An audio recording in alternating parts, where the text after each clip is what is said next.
Thanks for watching Endgame Economics. If you enjoyed this video, hit subscribe. It's completely free for you, and it helps us continue making more videos like this.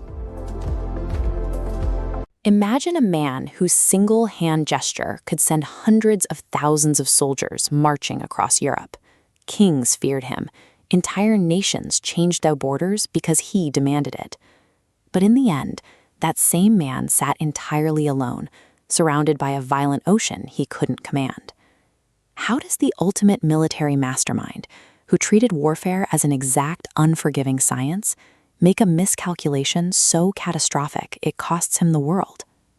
He spent his final years confined to this quiet, isolated house on the island of Saint Helena. He went from redrawing the map of a continent to pacing inside a few modest rooms. Extreme power actively dismantles the specific cognitive machinery that made a person a genius in the first place. To understand how his mind broke, we have to look at how it was built. Napoleon began life far from French power. As a boy in an elite military academy, his background separated him from his wealthy peers. He had to rely entirely on cold, hard intellect. He turned to artillery, mathematics, and military history. For Napoleon, a map was an equation waiting to be solved. Defeat could become victory if you isolated the right variables of speed and calculation. This chart illustrates his core advantage. Traditional armies were sluggish, but Napoleon's forces moved rapidly. He split his units, flanked massive enemies, and struck first.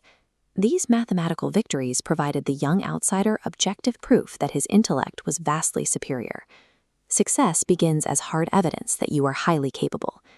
Given enough time, the mind begins treating those past victories as proof of destiny rather than proof of work. By 1804, France was exhausted by revolution and chaos. The public craved order, and Napoleon offered absolute, calculated certainty. That certainty propelled him to become emperor of the French. He was no longer asking the established world for a seat at the table. He built a new imperial world entirely around himself. Look at the heavy gold ornamentation and the physical isolation of his throne. Every symbol was designed to remind him of his own superiority. In an environment like this, disagreement begins to feel unnatural. The people surrounding him were there to execute his will, not question his math. The number of advisors who could safely tell him no steadily shrank to zero, eliminating his negative feedback loops. This chart shows where trust in raw instinct detaches from hard data. The logic of past victories is replaced by a belief in absolute infallibility. Inside this massive gap between reality and ego, extreme risks feel natural. Logical warnings sound timid. Opposition looks like stupidity. His priorities shifted from managing battlefield math to protecting an image of total invincibility.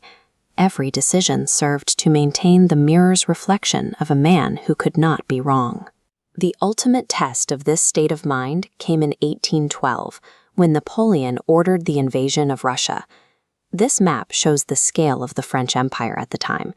The vast green and yellow territories were already under his control or allied with him.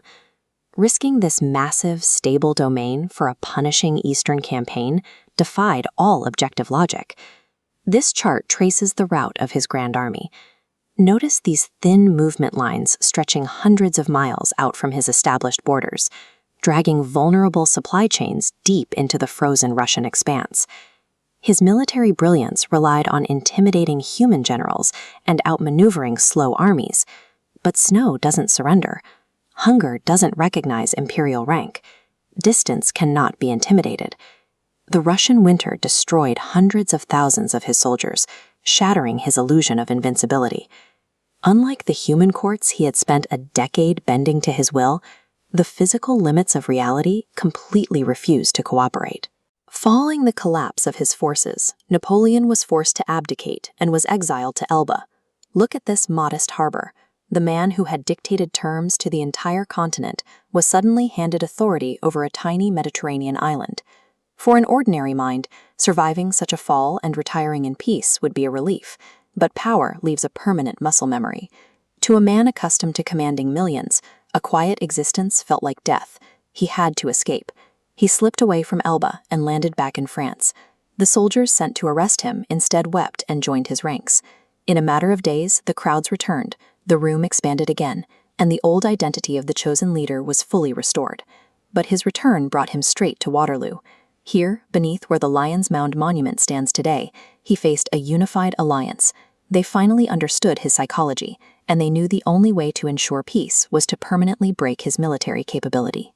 Surviving his first exile only deepened his certainty that he could bend reality to his will. Which brings us back to that quiet house on Saint Helena. His world, once a boundless horizon, had finally shrunk to a single map hung on a wall. He could trace old victories on the paper, but he could no longer issue commands that changed anything outside his room. This is the tragic irony of his legacy. The cold, objective calculation that elevated him from a rejected outsider to an emperor was slowly, meticulously destroyed by the extreme power that very genius generated. History rarely makes promises. The most dangerous moment for a powerful mind occurs when it assumes that because it defeated the last limit, the laws of reality will always surrender to its demands.